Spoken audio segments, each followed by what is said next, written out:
Good morning, students. And in the previous chapter, we had done cell, and in this chapter, we were doing tissues. So, in tissues, we had discussed about plant tissues. There are two types of plant tissues: meristematic, that is dividing tissues, and permanent, that is non-dividing tissues. In meristematic tissues, we had again three kinds or three types: apical, lateral, and intercalary. And in permanent tissues, we had simple and complex tissues. Now, under this simple category, we had again four kinds of tissues: parenchyma, collenchyma, sclerenchyma, and protective tissues. Parenchyma were further of two types: erenchyma, chlorenchyma, and those in xerophytes. And protective tissues are again of two kinds: epidermis and cork. Today we'll be discussing about the complex tissues. So let's discuss complex tissues, which are of two types: xylem and phloem. And these tissues are also called the vascular tissues or the vascular bundle of the plants.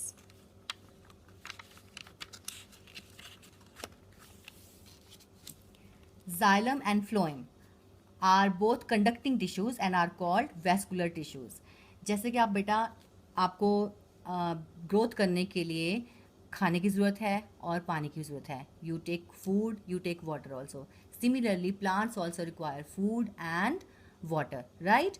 But हमारी body के अंदर we had different organ systems.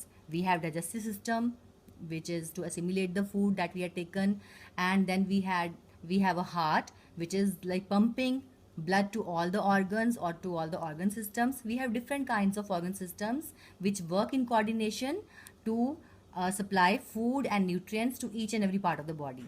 Similarly, in plants, this function is basically done by xylem and phloem. Together, they make vascular bundles of plants, and terrestrial plants are able to survive due to proper functioning of these vascular bundles only. Now, let's discuss about xylem first. Xylem is basically to conduct water. Now, for conducting water, basically the roots of the plants, they absorb water from deep down the soil. Okay, जो हमारे plants की roots होती हैं वो soil के अंदर से पानी को absorb करती हैं. Then through these xylem tissues, they supply water to all the plant parts, and basically this water has to reach the leaves where the photosynthesis is going on for the production of food. तो इसका मतलब है कि root से जो leaf तक पानी का सप्लाई करना है वो जाइलम बंडल से करना है, जाइलम टिश्यूज ने करना है, और it is going to be against gravity, but it is basically working against the water gradient. जैसे हमने कहा था कि ऑस्मोसिस प्रोसेस जो हमने पढ़ी थी इन द प्रीवियस चैप्टर, उसमें क्या था कि ऑस्मोसिस में water always travels from a region of high concentration to a region of lower concentration. So same concept यहाँ पे जाइलम में अप्लाई होता है. ठीक है, क्योंकि रूट्स जब पानी के जब सॉइल के अंदर डीपली रूटेड हैं तो वहाँ पानी जो हम डालते हैं, जो प्लांट्स को पानी दिया जाता है, that is always in the roots only. तो वहाँ पे पानी की अबंडेंस है, तो वहाँ से क्योंकि वाटर कंसनट्रेशन ज़्यादा है तो वहाँ से रूट्स पानी को अब्जॉर्ब करेंगी और लेके उसको लीफ तक जाएंगी, और लीफ फिर अपना फोटोसिंथेटिक प्रोसेस करेगा जिसकी वजह से फूड बनेगा. Now that food which is synthesise in the leaves, it has to be supplied to all the parts of the plant including roots. अब इसका मतलब जो फ्लोएम है उसका बेसिक फंक्शन क्या है? To conduct food. फ्लोएम का फंक्शन है बेसिकली टू कंडक्ट फूड. अब जो फूड है वो कंडक्ट होगा to the upper branches of the tree also and to the lower parts of the tree also. So phloem का वर्क फंक्शन क्या है? It is in the both the directions, but xylem has to conduct water only in the one direction, that is from root to the upper parts of the plants. Now we have four kinds of xylem. Now let's discuss about the types of xylem. We have four kinds of tissues in xylem: xylem tracheids, xylem vessels, xylem fibers, and xylem parenchyma. Okay, now let's discuss what are these tracheids. Tracheids are lignified dead cells with bordered pits. Okay, a pits मतलब very tiny holes और sieve-like structures in them. तो इसमें क्या है कि dead cells होते हैं और लिग्निफाइड वॉल्स होती हैं सेल्स की. लिग्निफाइड वॉल्स के साथ डेड सेल्स होते हैं जो बॉर्डर फॉर्म करते हैं. They help in conduction of water and provide mechanical support.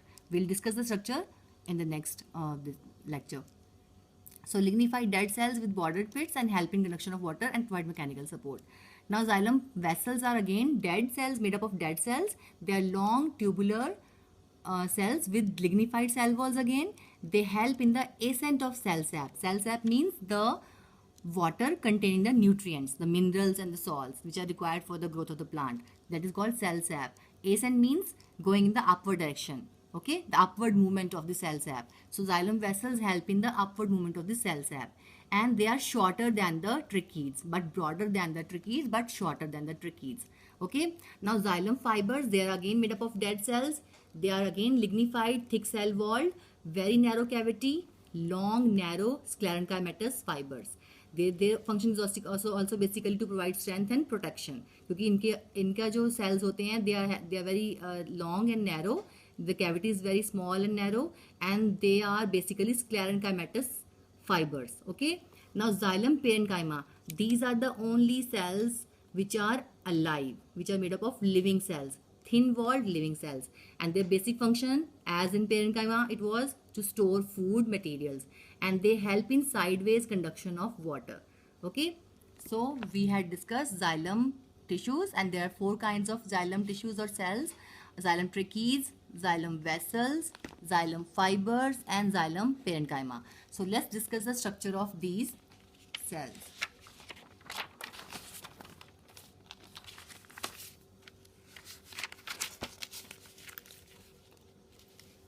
Now these are the tracheids. Tracheids are narrower and longer, okay, with pits. Pits are the small tiny holes which control the flow of water. These are the vessels. Vessels also have, these are the steel-like structures. जैसे आपकी छन्नी होती है ना, छन्नी की तरह इनका water ऐसे है. अगर हम ऊपर से इसको देखते हैं तो these are the pits or the holes, okay. And vessels are broader than the tracheids, ठीक है. Tracheids से broader हैं और छोटे हैं size में, and tracheids are longer, elongated, and they are having a curved edge, okay, but they are open from both the sides. And xylem parenchyma, parenchyma जो है alive cells होते हैं, living cells होते हैं, that is why they have nucleus and they have cytoplasm also, but dead cells में कोई nucleus cytoplasm नहीं होता. अगर हम एक प्लांट का क्रॉस सेक्शनल एरिया देखेंगे तो हमें दिखेगा कि अगर हमारी जो ट्रकीज हैं दे आर लाइक दिस, ऐसे हैं, एंड टू एंड उनकी ज्वाइनिंग होती है, एंड टू एंड उनकी पैकिंग होती है. दीज आर द ट्रकीज, ठीक है. और इनके बीच में हॉलो ट्यूब्स होती हैं लाइक दिस, ट्यूबलाइक स्ट्रक्चर है जिसमें से पानी का फ्लो हो रहा है, ठीक है. तो ये आपका वेसल है, ये आपका डेड सेल्स का ट्रकीज है जो उनको मैकेनिकल सपोर्ट प्रोवाइड कर रहे हैं. ट्रकीज का फंक्शन सिर्फ है मैकेनिकल सपोर्ट प्रोवाइड करना, ताकि पानी आराम से वेसल्स में से अपवर्ड डायरेक्शन में फ्लो कर सके. So water is flowing like this, the upward direction. Got it? Now let's discuss about the phloem. So basic function of phloem was to transport food from leaves to other parts of the plant. क्योंकि सबसे ज़्यादा हमारा जो food बना है वो leaves में ही बना है. Leaves are the food factories of the plants. तो लीव्स से लेके जो अपर ब्रांचेस हैं ट्री की, if we have a tree like this, so what happens, अगर इसके पास लीव्स हैं तो सपोज अगर यहाँ पे भी लीव्स हैं तो यहाँ से लीव्स ने अपर ब्रांचेस को भी फूड सप्लाई करना है, जो ऊपर की ब्रांचेस है वहाँ पे भी फूड जाएगा, प्लस जो उसकी रूट्स हैं डीप डाउन द सॉइल वहाँ पे भी फूड का सप्लाई जाना चाहिए. So in both directions the phloem fibres और the phloem tissues have to work. Okay, so xylem और फ्लोएम का मेन फंक्शन क्या है? To transport food from leaves to other parts. Let's see what type of cells phloem is having. We have sieve tubes, we have phloem fibres, phloem companion cells and phloem parenchyma. So here we can add this word P just to show that these are the types of phloem cells. Now phloem sieve tubes. Sieves का मतलब होता है छन्नी, ठीक है ना. अब sieve tubes क्या होती हैं?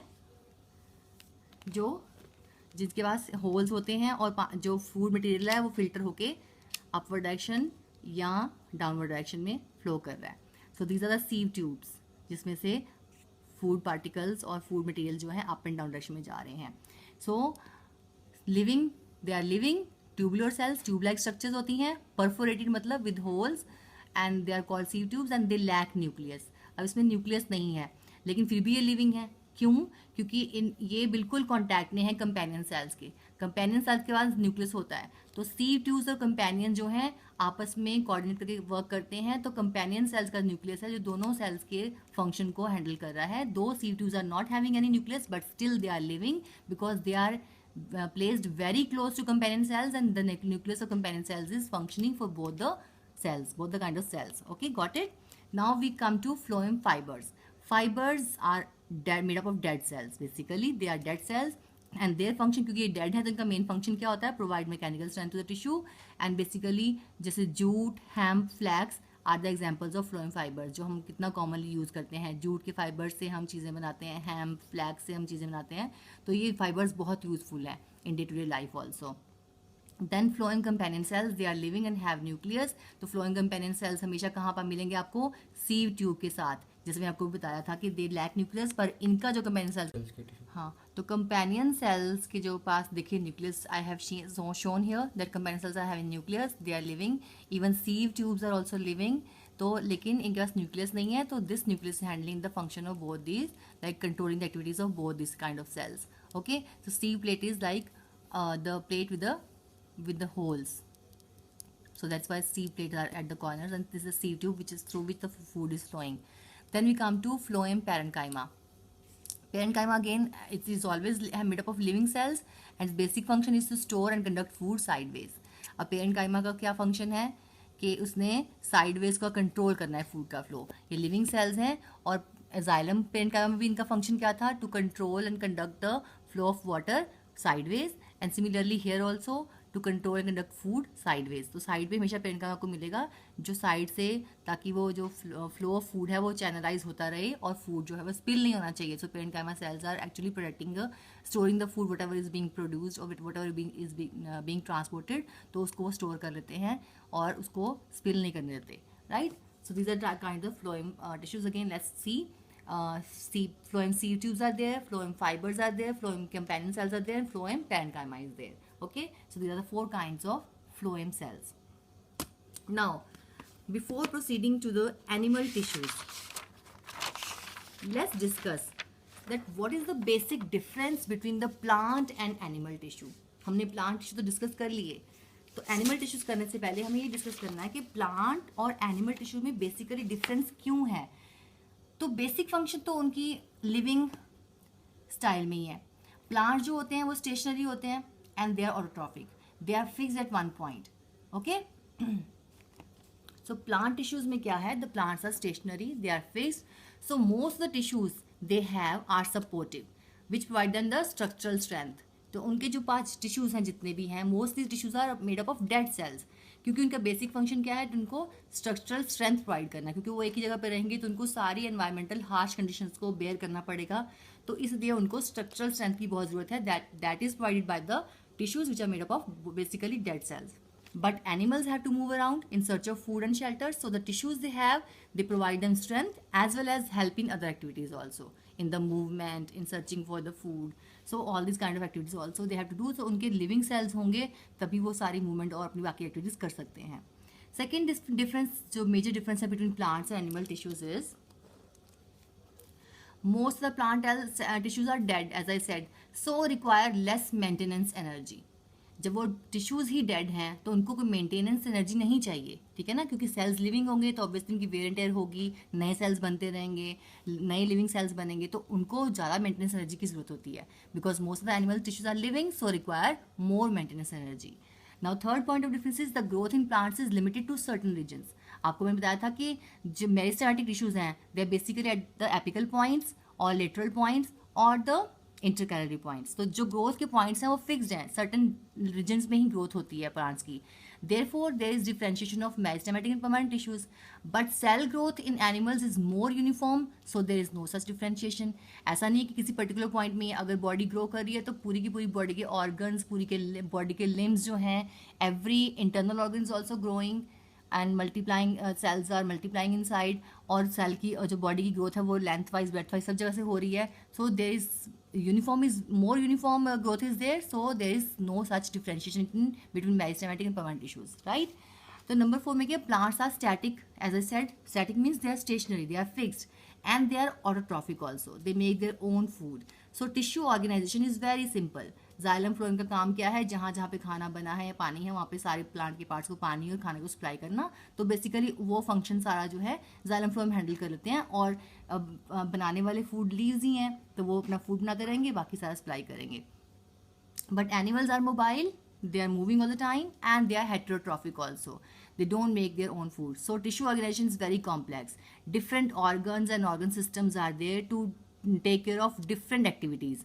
हार्ट का फंक्शन है ब्लड को पंप करना, ठीक है, किडनीज का फंक्शन है प्योरीफाई करना, देन डाइजेस्टिव सिस्टम जो है अपना डाइजेशन में लगा हुआ है, ओके। सो डिफरेंट मसल्स जो हैं वो अपना वॉकिंग में या मूवमेंट में हेल्प कर रहे हैं। So different organs and organ systems are there and the tissue organization is very complex because of their nature of living.